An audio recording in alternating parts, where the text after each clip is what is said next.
স্বামী স্ত্রী দুজন মিলে একটা সুন্দর পরিবার গড়ে তোলে। একটি ছোট্ট সুন্দর সংসার যেখানে তারা একে অপরের সবটুকু সুখ দুঃখ শেয়ার করে। পরিবারের বিভিন্ন কাজে তারা একে অপরকে সাহায্য করে, কিন্তু তারপরেও কোথাও যেন একটা কমতি থেকেই যায়। মতের অমিল হয়ে যায় কোথাও না কোথাও। সাধারণত বেশিরভাগ ক্ষেত্রেই একজন পুরুষ মনে করে পরিবারের সব ধরনের সিদ্ধান্ত নেওয়ার ক্ষমতা একমাত্র তার হাতে। স্ত্রীর সাথে এক প্রকার অমীমাংসিত দ্বন্দ্বের সৃষ্টি হয়, কেননা স্ত্রীরও অধিকার আছে সিদ্ধান্ত নেওয়ার, যেহেতু পরিবারটা দুজনের। আর এভাবে ছোট্ট ছোট্ট ব্যাপার থেকে বড় ধরনের কলহ সৃষ্টি হয়, দূরত্ব সৃষ্টি হয়। তবে এ ধরনের কলহ বেশি দিন চালিয়ে নেওয়াটা উচিত না। এ ধরনের পরিস্থিতি যেন না হয়, সেজন্য যা করতে হবে তা হলো তাদের নিজেদেরকে একে অন্যের থেকে সুপ্রিয়র ভাবার চিন্তাভাবনা থেকে দূরে সরে আসতে হবে। নিজেদের মধ্যে কথা বলে নিতে হবে, একে অপরকে বুঝতে হবে। এতে করে যা হবে, দুজনের প্রতি দুজনের সম্মানটা বেড়ে যাবে। আর এটা তখনই সম্ভব হবে যদি তারা জিদ করা ছেড়ে দেন। পুরুষত্ব খাটিয়ে স্ত্রীর প্রতি অত্যাচার করার নজির কম নয়। অনেক পুরুষ তাদের স্ত্রীকে কাজের হুকুম দিয়ে থাকে। যদি কোনোভাবে তাতে ভুল হয় বা স্ত্রী করতে দ্বিধা জানিয়ে থাকে, সেক্ষেত্রে পুরুষটি অনেক সময় ক্ষিপ্ত হয়ে যায়। তাদের ধারণা এটা তাদের অধিকার। তারা তাদের স্ত্রীর সাথে রাগ দেখাবে, হিংস্র হবে, প্রয়োজন হলে শারীরিক অত্যাচার করবে। কিন্তু এটা একদম ঠিক নয়। আয়ামে জাহিলিয়াতের যুগে এমনটা ছিল। তখন এভাবে নারীদেরকে অত্যাচার করা হতো। কিন্তু আমাদের প্রিয় নবী হযরত মুহাম্মদ সাল্লাল্লাহু আলাইহি ওয়াসাল্লাম এই প্রথা নিষিদ্ধ করে দিয়েছেন। নারীর উপর অত্যাচারকারীদের জন্য শাস্তি ওয়াজিব করে দেওয়া হয়েছে, অর্থাৎ নারীর উপর অত্যাচারকারী ব্যক্তি নিকৃষ্ট। এমন একজন নারী যিনি স্বইচ্ছায় তার স্বামীর সাথে বিবাহ বন্ধনে আবদ্ধ হয়েছেন, যিনি তার স্বামীর কাছে সান্ত্বনা চান, প্রশান্তি চান, যিনি তার স্বামীর সাথে তার সকল সমস্যা ভাগ করে নেওয়ার প্রত্যাশা করেন। তার উপর অত্যাচার করা তো ঠিক নয়। বস্তুত আল্লাহ বিবাহের মাধ্যমে একজন মহিলাকে তার স্বামীর হাতে সোপর্দ করেন, আর সেই স্ত্রীর সাথে স্বামীর দুর্ব্যবহার আল্লাহর আস্থার প্রতি চরম অবিশ্বস্ততা হবে। নারীর সুখ সমৃদ্ধি তার স্বামীর উপর ন্যস্ত হয়, কিন্তু তার মানে এই নয় যে পুরুষরাই তাদের সৌভাগ্য অথবা দুর্ভাগ্যের মালিক হবে। যে ব্যক্তি তার স্ত্রীকে আঘাত করে, সে তার আত্মার এমন ক্ষতি করে যে সে নানা জটিলতায় ভুগতে পারে এবং পারিবারিক ভালোবাসা এবং উষ্ণতা তার জীবন থেকে ক্রমশ দূরে সরে যাবে। তাহলে প্রশ্ন হতে পারে, কিভাবে একজন পুরুষ তার কৃপণ ও অবক্ষয়ী স্ত্রীর সাথে একটি উত্তম বৈবাহিক সম্পর্ক বজায় রাখতে পারেন? এটা সত্যিই লজ্জাজনক।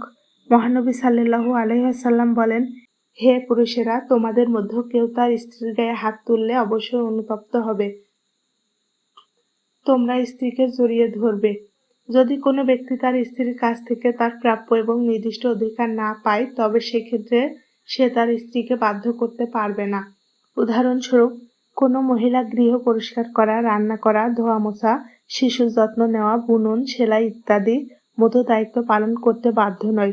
যদিও বেশিরভাগ মহিলারা বা গৃহবধূরা এই কাজগুলো সম্পাদন করেন, তবে এগুলি করাটা বাধ্যতামূলক নয়।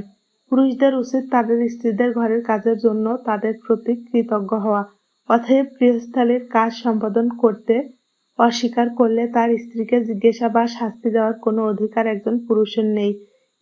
ইসলাম কেবলমাত্র দুটি ক্ষেত্রে তার স্ত্রীকে শারীরিক শাস্তি দেওয়ার পরামর্শ দেয় যেখানে তার অধিকার লঙ্ঘিত হয়।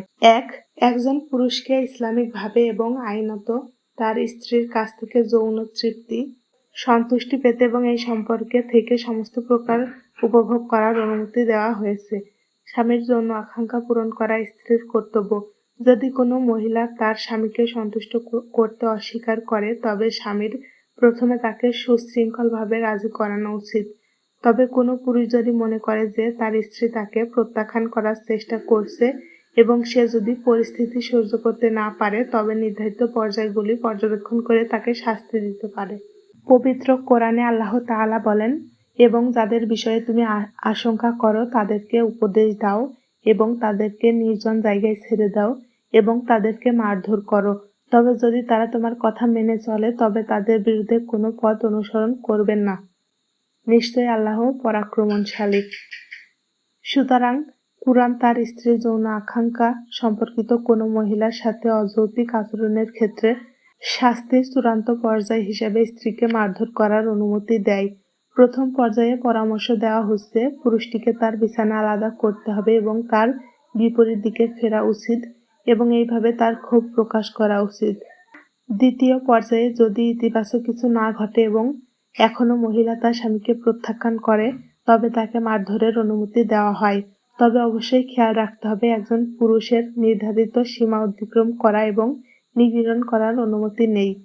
পুরুষদের নিম্নলিখিত বিষয়গুলির কথা মনে করিয়ে দেওয়া হয়। স্ত্রীর শারীরিক স্বাস্থ্যের লক্ষ্য শিক্ষার উপায় হওয়া উচিত, প্রতিশোধ গ্রহণের নয়। হাত দিয়ে বা হালকা কিছু ব্যবহার করে আঘাত করা উচিত। ত্বকের বর্ণকে নীল বা লাল পরিবর্তনের জন্য যে পরিমাণ আঘাত করা যায় তা অনুমোদিত নয় এবং জরিমানা প্রদানের মাধ্যমে শাস্তি দেওয়া দণ্ডনীয়। শরীরের সংবেদনশীল অংশ যেমন চোখ, মাথা, পেট ইত্যাদি অংশে মারার অনুমতি নেই। শারীরিক শাস্তি এতটা কঠোর হওয়া উচিত নয় যতটা দম্পতির মধ্যে ঘৃণা ও খারাপ ধারণা তৈরি করতে পারে। এতে করে স্ত্রী অবাধ্যতার দিকে চালিত হয়। একজন ব্যক্তির যিনি এই পদ্ধতিতে স্ত্রীকে শাস্তি দিতে মনস্থ করেন, মনে রাখতে হবে যে তিনি তার স্ত্রীর সাথেই বেঁচে থাকবেন এবং পারিবারিক ভালোবাসা যেন ধ্বংস না হয়। কোনো ব্যক্তির যদি তার ইচ্ছার সাথে সম্মতি না রাখার বৈধ কারণ থাকে তবে তার স্ত্রীকে আঘাত করার অনুমতি নেই। উদাহরণস্বরূপ যদি সে ঋতুস্রাব অবস্থায় থাকে, রমজান মাসে রোজা রাখা, ইহরাম অবস্থায় থাকে বা অসুস্থ হয়, এগুলি গ্রহণযোগ্য কারণ এবং এই সময়ে কোনো ব্যক্তি তার স্ত্রীকে তার ইচ্ছা মেনে চলার জন্য শাস্তি দিতে পারে না। একজন মহিলা তার স্বামীর অনুমতি পাওয়ার পরেই বাড়ির বাইরে যেতে পারবেন। অনুমতি ব্যতি রেখে বাইরে যাওয়া আইনত অনুমোদিত নয় এবং এটি একটি পাপ কাজ। এটি স্বামীর অধিকার যেন তাদের স্ত্রী তাদের প্রতি দায়িত্ব পালন করে।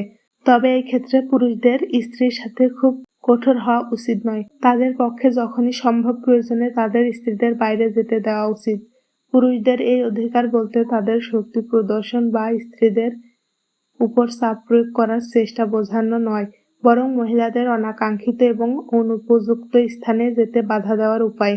খুব কঠোর হওয়া কখনো কার্যকর সমাধান নয়। এতে করে পারিবারিক সম্পর্কের উপর প্রভাব পড়তে পারে, এমনকি কোনো মহিলাকে অবাধ্যতা ও অন্যায় পথের দিকে চালিত করতে পারে। একজন পুরুষকে অবশ্যই তার স্ত্রীকে অশালীন অনুপযুক্ত জায়গা থেকে এবং সমাবেশে যেতে বাধা দিতে হবে। মহিলাদের স্বামীদের অনুগত করা ধর্মীয় বাধ্যবাধকতা। অবাধ্য মহিলাকে তার স্বামী শাস্তি দিতে পারেন। এখানে আবার শাস্তি পর্যায়ক্রমে চালানো উচিত। তবে কোনো মহিলা স্বামীর অনুমতি ব্যতীত নির্দিষ্ট কিছু কাজে বাসা থেকে বেরিয়ে যেতে পারেন এবং পুরুষদের এক্ষেত্রে তাদের স্ত্রীদের বাধ্য করার অনুমতি দেওয়া হয় না। 1. ধর্মের প্রয়োজনীয় আদেশগুলি শেখার জন্য বাড়ির বাইরে যাওয়া। 2. হজের জন্য বাড়ির বাইরে যাওয়ার সময় যখন সে হজ করার জন্য প্রয়োজনীয় আর্থিক উপায় এবং ক্ষমতা রাখে, মাহরামের সাথে সে যাবে। ঋণ দেনা। 3. ঋণ বা দেনা শোধ করার জন্য বাড়ি থেকে বেরিয়ে যাওয়া। শর্ত থাকে যে ঋণ বা দেনা পরিশোধের জন্য বাইরে যাওয়া ছাড়া পরিশোধ করার কোনো উপায় না থাকা।